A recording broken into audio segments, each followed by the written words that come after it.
صحابہ فیل ہو گئے پاس ہو گئے؟ سرٹیفکیٹ ہے ان کے پاس؟ ہاں آج بتاؤ اب میں کیا بولوں اس بارے میں؟ شہنشاہ سے پوچھو نا، شہنشاہ سے پوچھو کہ عائشہ کے پاس، عمر کے پاس وہ رسول اللہ صلی اللہ علیہ وسلم کی یونیورسٹی سے سرٹیفکیٹ ہے یا نہیں ہے؟ فیل ہو گئے. ایک حسینی سامنے آیا اور کہنے لگا مجھ سے بڑھ کر کوئی امام علی مقام سے محبت کرنے والا نہیں، اور مجھ سے بڑھ کر کوئی امام علی مقام امام حسین رضی اللہ تعالیٰ عنہ سے ان کے فضائل بیان کرنے والا نہیں ہے. میں کہا ٹھیک ہے، اچھا آپ کتنے فضائل بیان کرتے ہیں؟ عربی کے اندر حدیث ہے، حضور نے حضرت حسین کے لیے فرمایا حسین منی وانا من الحسین، حسین مجھ سے ہے، میں حسین سے ہوں، یہ فرمایا وہ فرمایا. اور کہا مولانا صاحب آپ کو معلوم ہے کہ حسین کے ارد گرد جو 40 قبریں ہیں جہاں پر امام حسین کا جسد اقدس موجود ہے، جہاں آپ کا جسم مبارک موجود ہے، وہاں جو 40 قبریں ہیں، خدا کی قسم حسین کی قبر کی برکت سے اللہ نے 40 قبروں کی بخشش و مغفرت فرما دی ہے.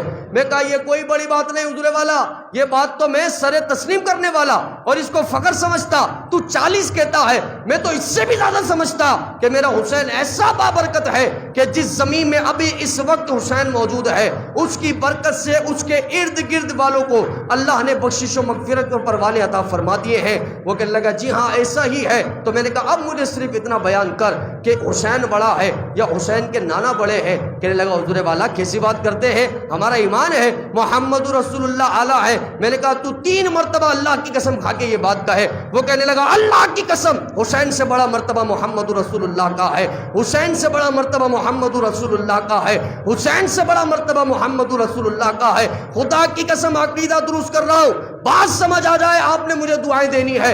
امام حسین رضی اللہ تعالیٰ عنہ کے لیے وہ قسم کھا گیا کہ حسین سے بڑا مرتبہ نبی کا ہے. تو میں کہا میرے بھائی ذرا مجھے اتنا بتا، تو نے کہا حسین جس زمین پر موجود ہے اس کے قریب قریب قبروں کو اللہ بخشش و مغفرت کے پروانے عطا فرما رہا ہے، تو پھر بیان کر ابھی نبی جہاں موجود ہیں تو ان کے قریب قریب صدیق و عمر کو اللہ نے کیسا مرتبہ عطا فرما دیا ہوگا.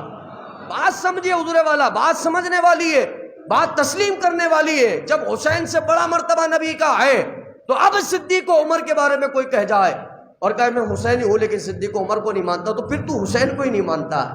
اگر تو حسین کو مانتا، تو حسینیت کو مانتا، تو یہ بات سمجھ جاتا کہ جب ان کے قریب قریب والوں کو اللہ بخش رہا ہے تو محمد رسول اللہ کے قریب صدیق و عمر کو نہیں بخشے گا.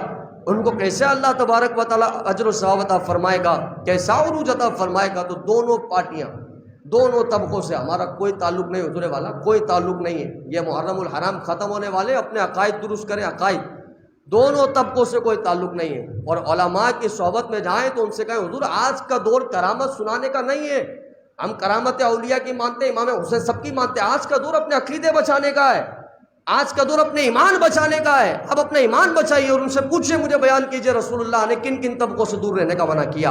اور یہ دونوں طبقے آپ کے سامنے، غلو کرنے والے، شدت اختیار کرنے والے. معاذ اللہ امام حسین کو انبیاء سے بھی بڑا مان لیا.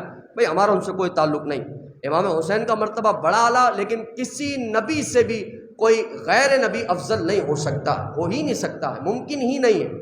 ایسا ہو ہی نہیں سکتا کہ حضرت ادریس ہو، حضرت عیسیٰ ہو، حضرت موسیٰ ہو، کتنے انبیاء، سارے نبی افضل ہیں. اس کے بعد اہل بیت صحابہ ہم سب کو مانتے ہیں. اور کوئی آ جائے اور بالکل بغض رکھتا ہو اور معاذ اللہ ثم معاذ اللہ امام حسین کو خارجی کا ہے، باغی کا ہے، اس سے بھی ہمارا کوئی تعلق نہیں ہے. ہم الحمدللہ ایسے لوگ ہیں کہ جن کا ایمان ہے کہ اہل سنت کا ہے بیڑا پار، اصحاب حضور نجم ہے اور ناؤ ہے اطرت رسول اللہ کی. جب اعتدال کے ساتھ، اس بات پہ کوئی اختلاف نہیں کر سکتا ہے، آبجیکشن بنے گا بھی کیسے. میں کہہ رہا ہوں اعتدال کے ساتھ کل صحابہ کرام علیہم الرضوان کا دامن تھامے اور کل اہل بیت سے محبت کریں، دونوں کے دکھائے ہوئے طریقے پر چلے. اس میں بری بات کیا ہے؟ یہ تو سب سے اچھی بات ہے کہ میں ہر اللہ والے کے طریقے پہ چل رہا ہوں. وہ اہل بیت سے تعلق رکھتا ہے، میں اس کے طریقے پہ چل رہا.